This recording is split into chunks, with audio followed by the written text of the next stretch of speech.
Olá, pessoal! Boas-vindas a mais uma análise. Hoje, a gente vai embarcar numa viagem alucinante. Vamos construir uma ponte entre a imensidão quase inacreditável do universo e aquela realidade bem tátil, sabe? O solo, a terra que a gente cultiva. É literalmente uma jornada incrível que vai da poeira cósmica até a terra fértil. E para dar o pontapé inicial, pensem no seguinte: como será que a energia daquelas estrelas super distantes influencia, na prática, a Terra que garante a nossa sobrevivência aqui? À primeira vista, parece que uma coisa não tem absolutamente nada a ver com a outra. Mas, na verdade, é tudo uma engrenagem perfeitamente conectada onde nada funciona sozinho. Vamos mergulhar nessa ideia. O nosso roteiro de hoje vai do macro para o micro. 1. O universo e a Terra. 2. O nosso sistema solar. 3. Movimentos, fases e eclipses. 4. A estrutura da Terra. 5. A composição do solo. E 6. Preparo e preservação do solo. Vamos lá, seção 1. O universo e a Terra. Para começar, o universo engloba absolutamente tudo que existe. É toda a matéria espalhada pelo espaço. E a nossa casa, num sentido mais amplo, é a Via Láctea. Ela é só uma entre bilhões de galáxias por aí e é um pacotão gigante cheio de estrelas, planetas, gases e poeira cósmica. A escala do negócio é simplesmente de tirar o fôlego. No meio dessa imensidão, a gente encontra as nebulosas, que são aquelas concentrações maravilhosas de gás e poeira. Parecem umas nuvens esbranquiçadas e brilhantes, sabe? Mas o ponto de partida na astronomia é entender a diferença entre corpos luminosos e iluminados. Corpos luminosos, tipo o nosso Sol, produzem a própria luz. Já a Terra ou a nossa Lua são iluminadas. Eles não têm luz própria, apenas refletem a luz que recebem de uma estrela. Seção 2. O nosso sistema solar. Olhando para nossa vizinhança direta, o Sol é quem manda no pedaço, bem no centro. Depois vem Mercúrio, Vênus, a Terra, Marte, Júpiter, Saturno, Urano e Netuno. E olha que detalhe crucial, a nossa Terra fica a exatos 149,6 milhões de quilômetros do Sol. Pode parecer só um número enorme, mas essa é a famosa zona habitável. É a distância perfeita para a gente ter água líquida e, claro, para a vida florescer. Quando a gente observa essa turma toda, rola uma divisão muito clara. Os 4 primeiros ali mais perto do Sol são os rochosos: Mercúrio, Vênus, Terra e Marte. Eles têm uma superfície sólida, ou seja, tem literalmente um chão para a gente pisar. Já a galera lá do fundo, Júpiter, Saturno, Urano e Netuno, são gigantes gasosos. Essa base sólida dos planetas rochosos é o pré-requisito número 1 para a gente poder ter terra cultivável. Passando agora para a seção 3. Movimentos, fases e eclipses. O nosso planeta não para quieto, e os movimentos dele funcionam como um relógio suíço.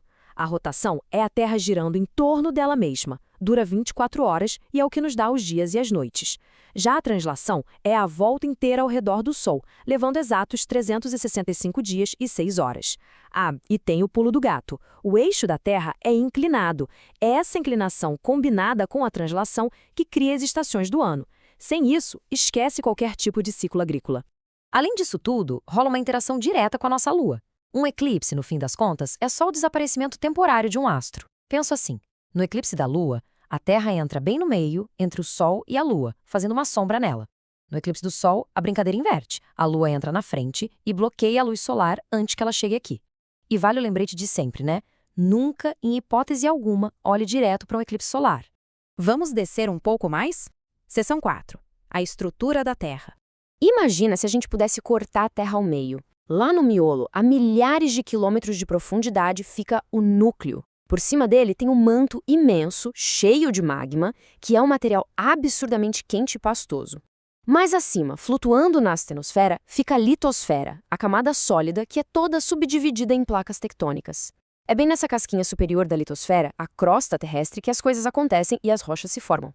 E essas rochas contam uma história incrível de tempo, temperatura e pressão.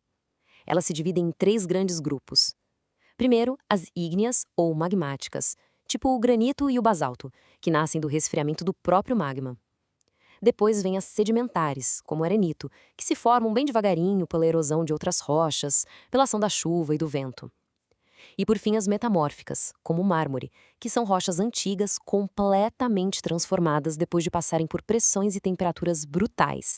Isso nos leva à seção 5, a composição do solo. logo abaixo dos nossos pés, fica a verdadeira pele do planeta, o solo. E o mais chocante é que ele tem, na maioria das vezes, de 40 a 50 centímetros de espessura. Mas como ele se forma? É uma obra de arte do tempo.